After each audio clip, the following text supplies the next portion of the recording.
What's going on, guys? This is going to be the installation video of the Corsair H60 liquid cooler, which as a matter of fact I happen to have right here. If you missed the unboxing video of this, go ahead and click it right here. That'll just take you to the pretty quick unboxing I did of it. However, like I said, this is going to be the installation video of me actually opening up the computer and showing you guys how to install a third-party liquid cooler such as the H60. Now in this line there are H60, there's H80, and I believe now there's even H100, and some of those even have like a dual radiator, whereas this is just the one. It just houses one 120 millimeter fan, I believe maybe even 140, not quite sure, but I'm pretty sure it's 120. So I'm not going to ramble too much here. I'm just going to go ahead and get right into the installation. So here we are inside of the system, and as you can see right here, we are indeed using the stock cooler. This is an Intel Core i7 2700K, so it's definitely going to be great for overclocking once we get this cooler on here. So that stock cooler there will be coming off, and that's a great thing. And moving back over here a little bit, that little back 120 millimeter fan, that will be coming off because that's where we're going to put the radiator. We'll have it blowing out the air this way. So this fan will probably make its way up here to just somewhere, you know, above the CPU or something like that. So let's go ahead and just remove the CPU cooler. Alright, so there's the CPU, and I have indeed gotten the stock cooler off. Pretty easy process. And as you can see on the CPU, there's actually, you can see the area where the thermal paste was. Now I know in given, a few weeks to a month or so, you're going to see in the comments down here some flame war that someone's going to say, oh, I didn't do this right, and then someone's going to fight back and say, oh, it's fine. Then he's going to, give his life story about how this is wrong. But what I did is I took some coffee filters and I just got the excess thermal paste off of there. So yes, you can see that there is, sort of like a film, like a little bit of layer there where you can see where it was. But point being, this is exactly what I did when I switched CPU coolers from my first one into my Scythe Mugen that I have right now. And to this day, I still get pretty good temperatures, especially just being an air cooler. So this way, from personal experience, I mean, you guys can say what you want. Maybe I did it right, maybe I did it wrong. But point being, this is the same way I did it with an air cooler, and I still get great temperatures, even on overclocks. So considering this is an even better cooler than the one I had, I really don't think we're going to run into any issues here. And the next thing to go is this fan over here. So I'm going to take my handy screwdriver here and start to unscrew these. Alright, so off came the last screw, and now we're simply just going to disconnect it from the motherboard, and here is the fan. So here we have the back of the case, it's the back of the motherboard right here, and what's nice about this case, in many cases now, is that they have this back cutout here where you can actually see the motherboard. That's nice because we need to install one of these back mounting brackets. Basically, this guy sits on the back of the motherboard, and from the front, the cooler will actually screw into this, and that's what will keep it nice and tight. So having this back cutout here allows much easier access without actually having to take the motherboard out of the case and do it. So we can leave the motherboard in the case. And now this back bracket, I sort of played with this just for a second, and I've sort of discovered that with the 1155 socket, these little sliders here, and this is actually meant to work like you saw in the unboxing with many different sorts of CPU sockets. So each motherboard is slightly different. The holes are, just a little bit different with space apart from each other. So in this case, I discovered that these guys have to be about halfway between. As you can see right here, these actually slide, so they actually have to be somewhere around halfway in between in order to fit this motherboard. So we're going to do that.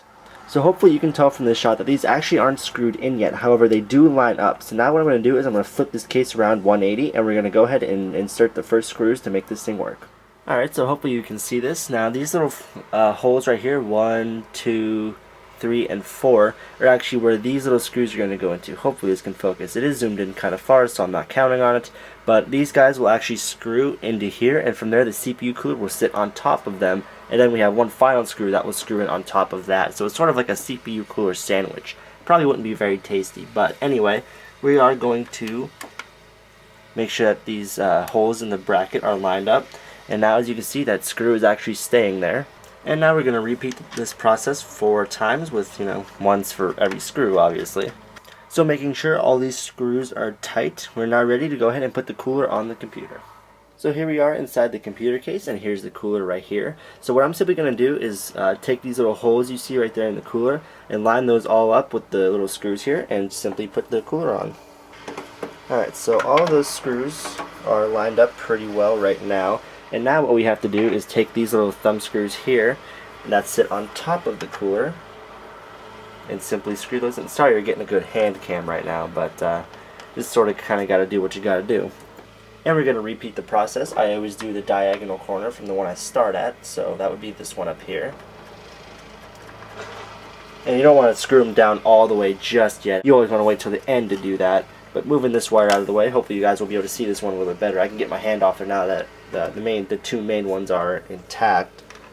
So putting this thumb screw on this one screw over here, and tightening it down just a little, not all the way. And one last screw right over here. So screwing that down all the way. And hopefully you guys can see it. These little thumb screws actually do have a spot like for a Phillips head screwdrivers, and you do want to make sure those are screwed down all the way. So you can do just screw them in with your thumbs right here just to be sure that they're properly placed. But then you do want to give them a nice tightening with the actual screwdriver just to be sure that that cooler is sitting on the CPU as much as possible and working that thermal paste. And that's exactly what we're going to do right now. So I'll try to move this fan out of the way.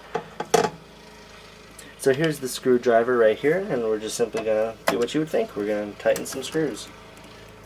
So I know this is very exciting, but you know, righty tighty lefty loosey. So just doing one last tightening here, and I think we're good to go. And now what to do is simply to give this guy power. I'm going to go ahead and connect this 3-pin to the system fan plug right here, and you're good to go. Obviously we'll hide this cable a little more later on, but for the purpose of this video we are all set. So next we're going to be mounting this fan here. So basically what we're going to be doing is mounting the fan, and then on top of that we have the radiator coming from the cooler, and we're going to be mounting it like that. So all the, the hot liquid and hot just heat in general will be coming up through here, and then this fan in the back here will just be taking all that and blowing it out. So what we actually have to do is mount this fan first, which involves putting a screw through it just like you would normally. But now, hopefully you guys can see it right here is the first screw. What we have to do is line it up with the radiator and then screw it in like so. So I'm going to go ahead and just get it started here with my hand, and then we'll bring in the trusted screwdriver. And I'm going to tighten it, not all the way, but a good portion of the way for now. And now we're simply going to repeat the process with the remaining screws. So here's another screw. Line this guy up, and then use the screwdriver. So I'm not going to show myself, doing all of these, but you guys get the idea. So the fan and radiator have been successfully installed, and as you guys can see, moving down here, I did indeed have to take my graphics card and a few sticks of my memory out. So I'm going to put those back in, and so we're going to fire up OS X, and we'll see what kind of temperatures we get. So here we are booted up into OS X, and if you can't tell or you just don't know what this is in fact an M prime test. Basically what this is it's basically a stress test. And as you can see up here, I'll go ahead and see if I can zoom into this a little bit for you guys.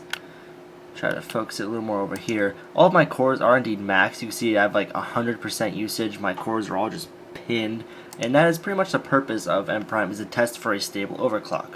Which is indeed what I did. I have this 3.5 gigahertz 2700K processor overclocked to 4.5 gigahertz. So that's a full gigahertz overclock. And my temperatures, as you can see right now, under full load, it's been under full load for, I would say, around 5 or 6 hours. And in M prime test world, that's really not too long. But from my experience, that's been a pretty good test factor of a stable system. So as you can see, my temperatures after 6 hours of my CPU being at absolute max, temperatures are about the 70s, which is really actually pretty good for me. My system that I have, this is obviously my client's machine, but my system, my temperatures get pretty similar to that, and my system is only at 3 gigahertz. Now granted, on air cooling with my system in the past, I've gotten it up to about 3.6 gigahertz, and that was about the temperatures that this machine is currently getting right now, these like mid to upper 70s.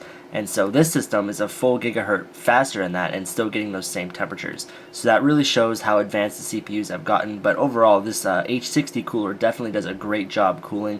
I would definitely highly recommend it, and I'm sure the H80 and the H100 would give you even better results, and you could probably push that overclock a little farther up to around 5 gigahertz and still get temperatures like these. So there you go, guys. This has been the installation and I guess the overall first look of the Corsair H60 liquid cooler. I might end up doing a full review on this, but after a video like this, I'm not quite sure if it's necessary. But if I get enough requests, then I'll do a full review. But for now, I can definitely say that it cools great. Like I said, even especially with a full gigahertz overclock, 4.5 gigahertz is by no means a slow system. So thank you guys very much for watching. I'm at CPU Kid on Twitter. Feel free to give me a follow there. Please like this video. I would definitely appreciate it. And before I ramble anymore, thank you guys for watching.